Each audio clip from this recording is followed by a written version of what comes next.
So what we're hoping is we can be real still tonight. He comes out, let him get close enough to us. I'm gonna have to shoot him right there.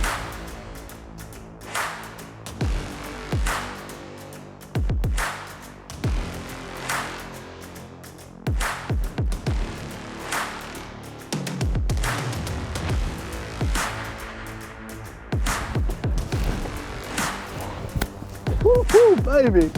Yeah, man. Yes, yes. Yes. Congrats. Oh, thanks, man. That's awesome.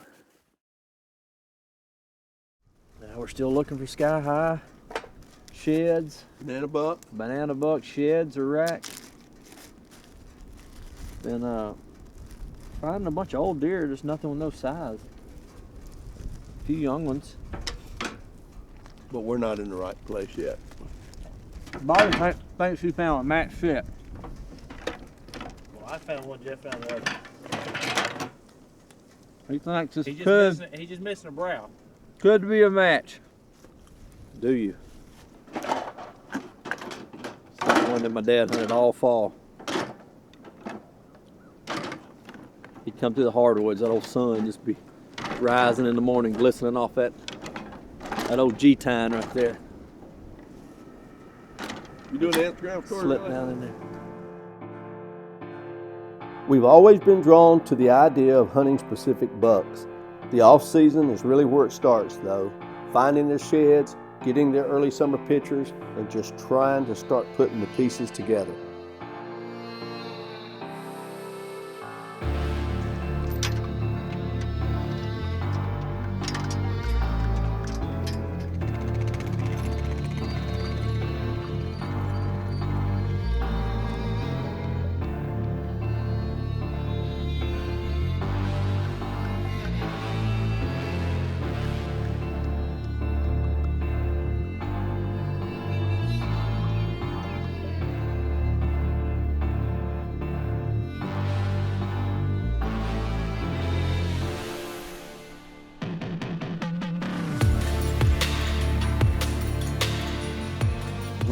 While we're shed hunting and we're out here in these woods, we'll kind of look at different areas, especially when we first come in at the road, all that jump, and just kind of decide what we could do to improve some of this bedding area because the slope's right, you know, it's like south-facing slope.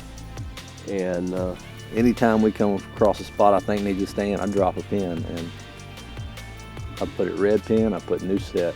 Because it's the only time we come in here is if we're trailing a deer or when we're looking for sheds, and that's about it. So you got to take advantage of it when you come in here. You got to not have tunnel vision when you're looking just for sheds. You got to keep your eyes open, pay attention to the forest and what we need to do as far as TSI, and also, you know, just looking for stand sites.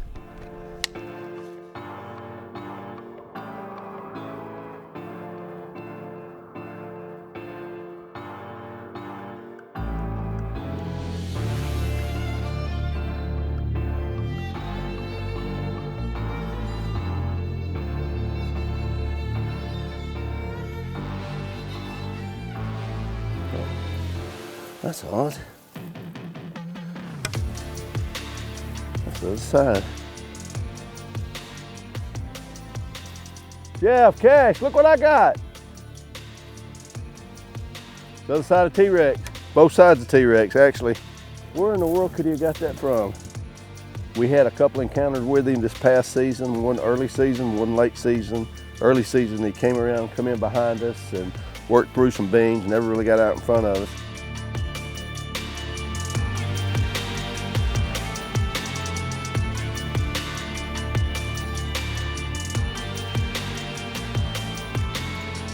And then the second season, he came out, he was with a bunch of different deer, just kind of worked his way into the field, and he was either 3.5, 4.5 here, or 4.5. We're not really sure what age he was exactly, but he got a lot of stuff going on here, and I hope that he can grow into a giant for sure.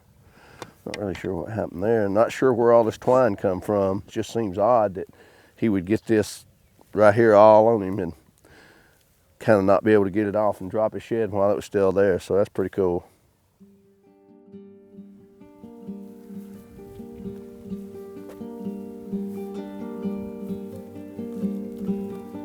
Crazy. Got a lot of inside tines though.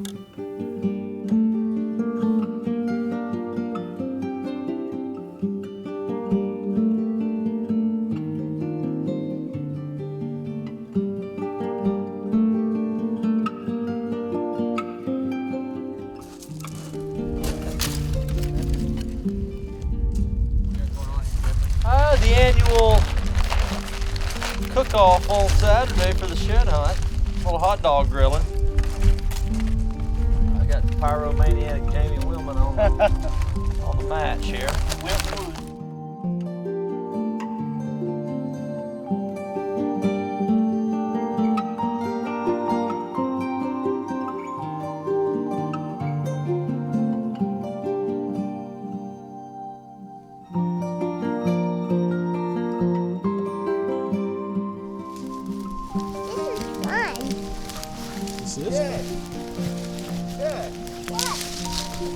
Say, you found this place?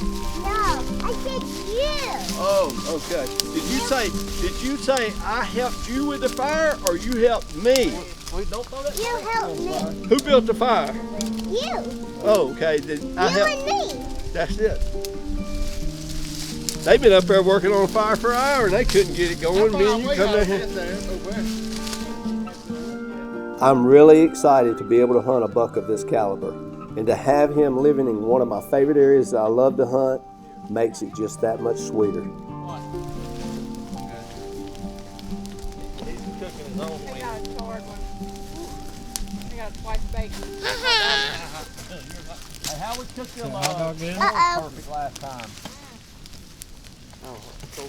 This is a good I camping wish y'all told me I spot. was going to do the fire there. It would have been a lot easier, but I had no idea. Wind's really blowing up there,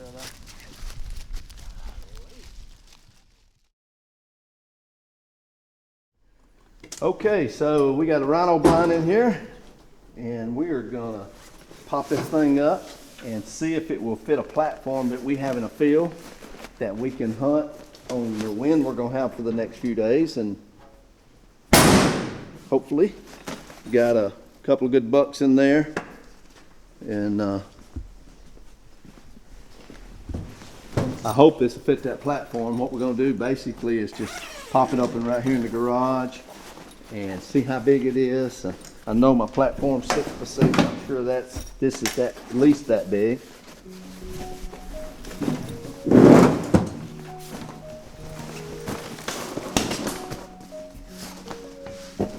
It is that easy, honestly. Right at 5x5, which is perfect for that platform. And what we'll just need is probably some screws and some big flat washers. And we need to screw this down in each corner.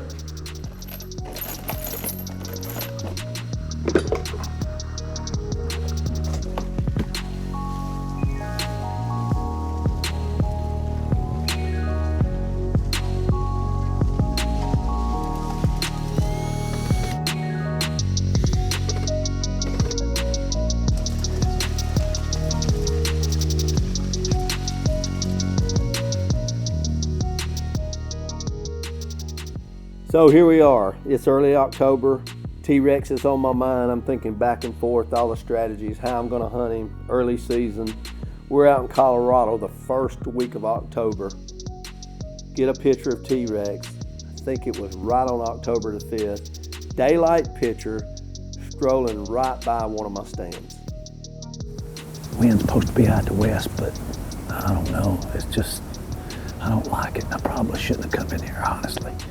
I think it's got more west than it's got north, and it kind of bothers me, but I don't want to mess this spot up. It's too good a spot, and we got a deer that was in daylight here yesterday. He went right through this gap.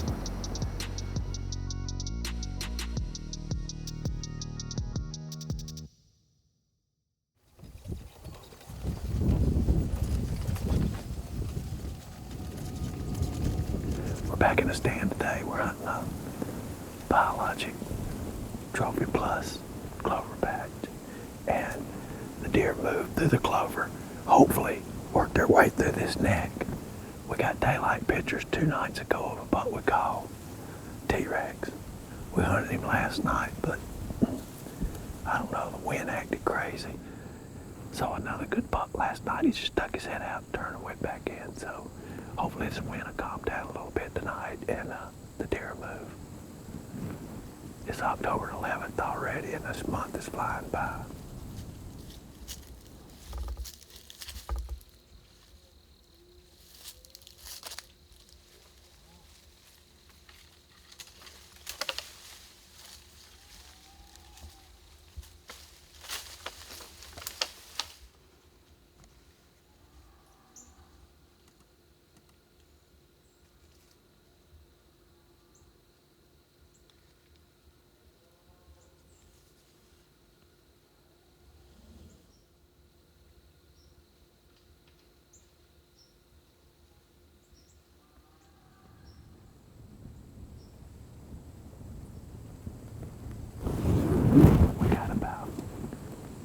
acres of award season grass right there we planted 2 years ago. And it gives us a buffer between us and our neighbor, which is really good. Gives the deer some good bedding area, and they'll walk through that grass a lot of times. If they come through that grass, chances are they'll walk through this gap. If they come in that corner and go to that hill, they'll walk through it. But if they go that way, they're going to the woods. So I guess it's a toss-up which way he may go.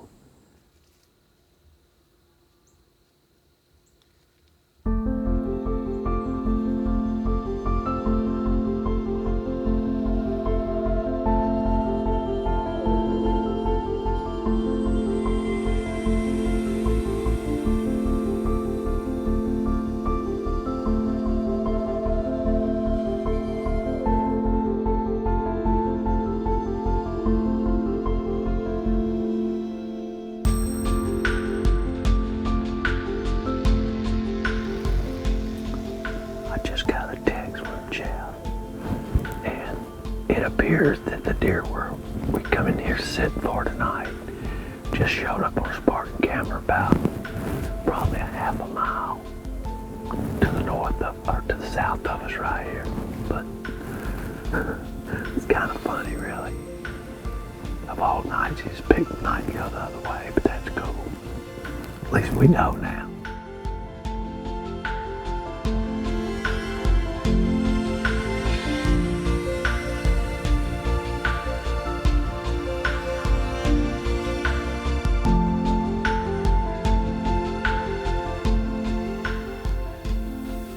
Well, I know that T-Rex is in the area, and I know I have to wait on the right wind before I go in there to hunt him. My strategy at this point will be to wait, let the wind get right, and then I'll move in. All right, so we're setting up here on a buck that we've been trying to get our eyes on that yet. So hopefully this afternoon we will. Weather conditions have turned cold. It's probably in the low 30s. 10, 15 mile an hour wind, so it feels like we're hunting in January, but it's cool. Big deer haven't been on their feet too much lately, at least not the ones we're hunting, so we're hoping all that's going to change tonight.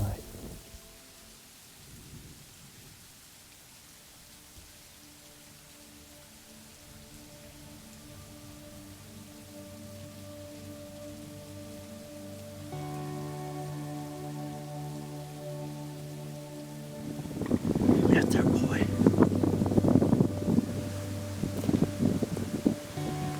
You come out right there where I thought.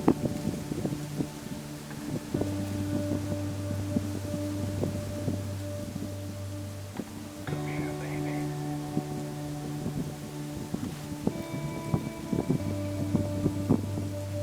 We got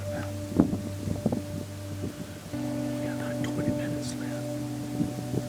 Can you see him? As I'm sitting there trying to strategize how I could hunt this deer or what I could do differently, I thought to myself, my best option right now would be to come in here mid-morning, hang a set right where he walked into the timber, and hopefully he will do the same thing tomorrow afternoon. I'm saying he's bedded back in here somewhere. My thoughts would be, but he could be anywhere in here. But there's a good ditch right here. Chances of him bedding right here I don't think are good. It could be though, with that west wind blowing, he's gonna be laid up on one of these ridges right here overlooking the bottoms with that scent blowing at the back of his head.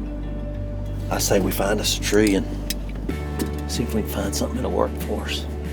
Go from there. That's our only option. Most we can stay in this truck right here. The most stuff we can get done in here, the better off we are. Then that way we're not letting our scent get out.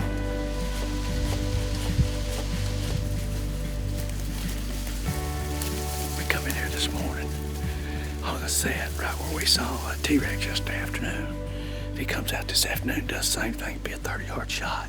Normally we don't like to do this. We got a good wind that was blowing it right in that hole. I feel confident that he's bedded somewhere out on that ridge because we slipped in here yesterday and hung a camera and he still came in. So we got a good set. Hopefully we can go undetected this afternoon.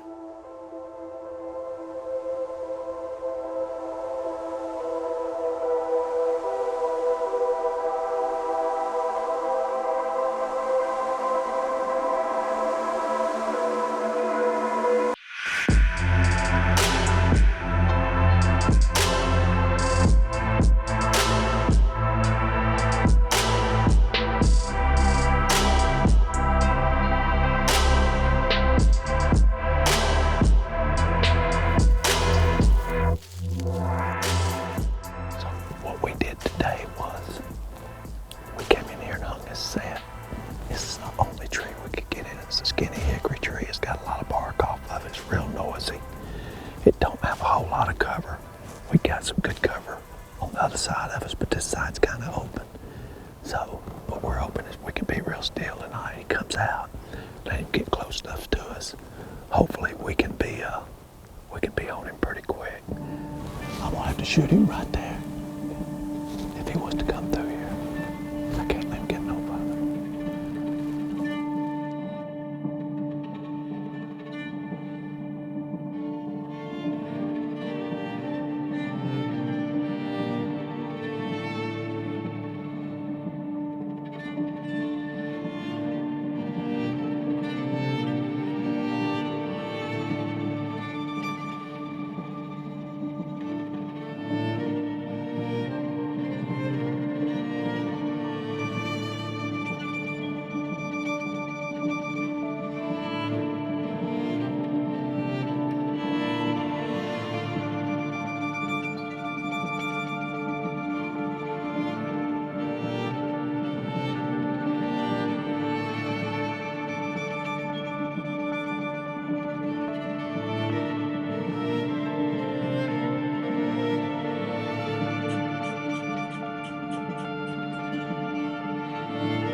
Oh, thank you, Lord. I'm gonna make a good shot. Yes, yes. We came in here today. We hung this set for this buck because he came out yesterday, did the same. Just.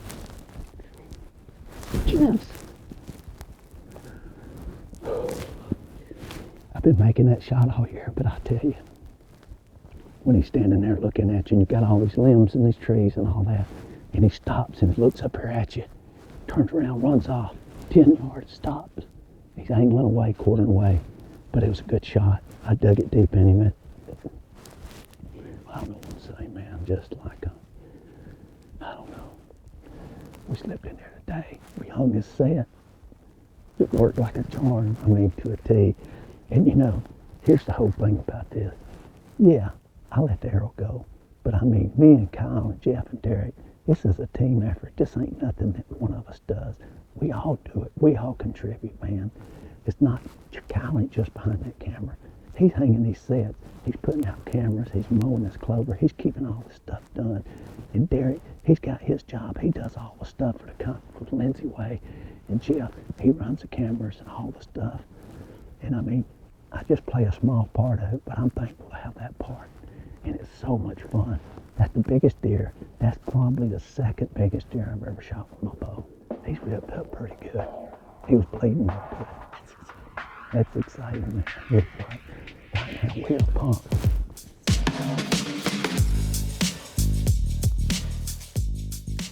I'd rather err on the side of caution than push them.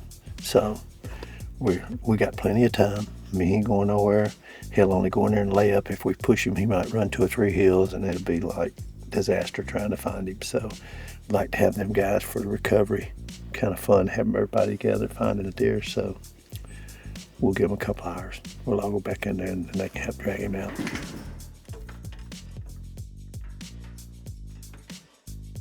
We fixing to head out and go get that buck. Hopefully, go retrieve him and get some pictures made.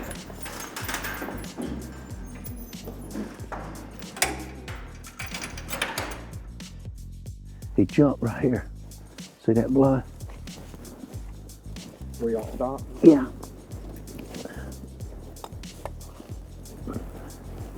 I hope he didn't circle back right there. Blood on this side of the tent. Right here, right here. Right there, right there. Yes, there. Yes! Thank you, Lord. Good Lord, he went through y'all, boys. Woo, baby. Yeah, man. Yes, yes. Yes. Congrats. Oh, thanks, man. That's awesome. That's all.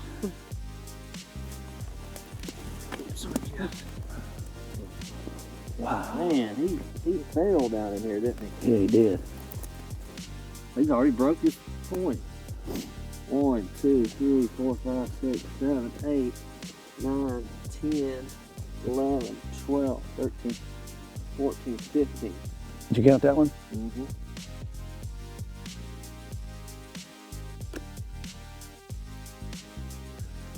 You don't get many moments like this.